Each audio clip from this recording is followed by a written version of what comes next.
Hello നമസ്കാരം, ഏവർക്കും പുതിയൊരു വീഡിയോസ് ആകാം. നമ്മളിന്ന് വേണ്ടി നോക്കാൻ പോകുന്നത് നമ്മുടെ മലയാള സിനിമേൻ്റെ രണ്ട് ബിഗ്ഗസ്റ്റ് മെഗാസ്റ്റാറുകളായ അവരുടെ സിനിമയുടെ ബോക്സ് ഓഫീസ് അപ്ഡേറ്റിനെ പറ്റിയിട്ടാണ്. കൂടുതൽ സമയം കളയാണ്ട് ആദ്യം തന്നെ നമ്മുടെ വീഡിയോയിൽ തന്നെ നടക്കാം. നമ്മുടെ ആദ്യത്തെ ആണ് മോഹൻലാൽ. അതെ, നമ്മുടെ ലാലേട്ടൻ സിനിമയുടെ തുടരും സിനിമയെ പറ്റി തന്നെ പറഞ്ഞു തുടങ്ങാം. നമ്മുടെ രജപുത്ര നമുക്കറിയാവുന്ന വർഷങ്ങൾക്ക് ശേഷം വരുന്ന സിനിമയ്ക്ക് വേണ്ടി ഇൻവെസ്റ്റ് ചെയ്ത് തിരിച്ച് നമ്മുടെ ബോക്സ് ഓഫീസിലോട്ട് വരുന്നത്. ഏതൊക്കെയാണ് തുടരും സിനിമയ്ക്കൂടെ പുള്ളിക്കാരത് 100% സക്സസ് റേറ്റ് ആണ് തിരിച്ചുണ്ടാക്കി കൊടുത്തിരിക്കുന്നത്. തുടരും സിനിമേൻ്റെ ഇറങ്ങി 13-ാം ദിവസം എന്ന് വെച്ചാൽ കഴിഞ്ഞ ബുധനാഴ്ച 7th മെയ് വരെയുള്ള പ്രോപ്പർ ബോക്സ് ഓഫീസ് അപ്ഡേറ്റുകൾ ഇപ്പോൾ വന്നിട്ടുണ്ട്. അപ്പോൾ അവിടെ വരെയുള്ള കാര്യങ്ങളാണ് നമ്മൾ പറയാൻ പോകുന്നത്. ഏതെങ്കിലും അന്ന് വരെ സിനിമയ്ക്ക് ഇന്ത്യ നെറ്റ് കളക്ഷനായിട്ട് 83,50,00,000 രൂപയായിരുന്നു നേടിയിരുന്നത്. ഇന്ത്യ ഗ്രോസ് കളക്ഷനായിട്ടാണ് 97 കോടി രൂപയും സിനിമയ്ക്ക് ഓവർസീസിൽ നിന്ന് മാത്രം 81 കോടി രൂപയും നേടിയിട്ടുണ്ടായിരുന്നു. വേൾഡ് വൈഡ് കളക്ഷൻ നോക്കുവാണെങ്കിൽ സിനിമ 150 കോടി രൂപ അടുക്കാറായിട്ടുണ്ട്. എന്ന് വെച്ചാൽ കുറച്ചുകൂടി ഡിജിറ്റലേ ഉള്ളൂ 200 കോടി എന്നുള്ള ആ ഒരു വലിയ ടാർഗറ്റിലേക്ക് എത്താനായിട്ട്.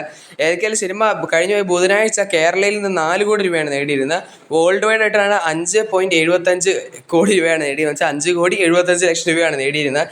ഇതുവരെ കേരളയിൽ നിന്ന് മാത്രം 83 കോടി രൂപ എടുത്തിട്ടുണ്ട് സിനിമയുടെ കളക്ഷൻ. അപ്പോൾ സിനിമ ഉടൻ തന്നെ കേരളയിൽ 100 കോടി അടിക്കുമെന്ന് തന്നെയാണ് എല്ലാവരും പ്രതീക്ഷിച്ചുകൊണ്ടിരിക്കുന്നത്. കഴിഞ്ഞ ബുധനാഴ്ച തിയേറ്റർ ഒക്യുപ്പൻസി നോക്കുവാണെങ്കിൽ സിനിമയ്ക്ക് 42% ഒക്യുപ്പൻസി ഓവറോൾ എല്ലാ തിയേറ്ററുകളോട് നോക്കാൻ നേരത്ത്. അത്രയ്ക്ക് മോശം എന്നൊന്നും പറയാനില്ല. കാരണം കേരളയിൽ നമ്മൾ എവിടെ നോക്കിയാലും ടിക്കറ്റ് കിട്ടാനില്ല. ഇവിടെ ഇപ്പോൾ എറണാകുളത്തെ കാര്യമൊക്കെയാണ്, അടുത്ത ഒരു തിയേറ്ററും ഇന്നത്തെ ദിവസം ടിക്കറ്റ് കിട്ടാനില്ലാത്ത അവസ്ഥയാണ്. പക്ഷേ നമ്മുടെ ഓവറോൾ എടുക്കുമ്പോൾ ഫുൾ സ്ഥലങ്ങൾ എടുക്കുന്നതുകൊണ്ടാണ് 43 കൗണ്ട് വരുന്നത്. സിനിമയുടെ ബഡ്ജറ്റ് വെറും 28 കോടി രൂപ മാത്രമേ ഉള്ളൂ. അതിങ്ങനെ ശ്രദ്ധിക്കുക, 28 കോടി രൂപയ്ക്ക് ഉണ്ടാക്കിയ പടമാണ് എന്താ 200 കോടി എത്താൻ പോകുന്നത്. അപ്പോൾ അത്രയ്ക്ക് വലിയൊരു പ്രോഫിറ്റിലോട്ടാണ് പടം നീങ്ങുന്നത്. അപ്പോൾ ലാലേട്ടനൊരു വമ്പൻ കമ്പാക്ക് തന്നെ അതിന് എല്ലാവർക്കും സന്തോഷം. രജപുത്രൻ, ഡയറക്ടർ തരുമൂർത്തിക്ക് എല്ലാവർക്കും. തരുമൂർത്തിൻ്റെ അടുത്ത പടം നമുക്ക് അറിയുന്നത് അനൗൺസ് ചെയ്തിട്ടുണ്ട്. അതിനെപ്പറ്റി സെപ്പറേറ്റ് വീഡിയോ ചെയ്യാം. എനിക്ക് നമുക്ക് അടുത്ത ന്യൂസിലോട്ട് കിടക്കാം. അതാണ് നമ്മുടെ മമ്മൂക്ക, നമ്മുടെ രണ്ടാമത്തെ മമ്മൂട്ടീൻ്റെ സിനിമ അപ്ഡേറ്റ്. സിനിമയുടെ ബോക്സ് ഓഫീസ് അല്ല നമ്മൾ പറയാൻ പോകുന്നത്. മമ്മൂക്കേനെ ഇറങ്ങിപ്പോയി കഴിഞ്ഞ് 2 പടത്തിൻ്റെ ഒരു കാര്യമാണ്. ഇപ്പോൾ എല്ലായിടത്തും ഇത് തന്നെയാണ് വന്നുകൊണ്ടിരിക്കുന്നത്. സിനിമയുടെ മമ്മൂക്കയുടെ ഈ കഴിഞ്ഞ ജനുവരിയിൽ ഇറങ്ങിപ്പോയ പടം ഡൊമിനിക് എന്ന ലേഡീസ് ബോസ് എന്ന് പറയുന്ന സിനിമ. നമ്മുടെ ഗൗതം വാസുദേവമേനോനാണ് സിനിമ ഡയറക്റ്റ് ചെയ്തത്.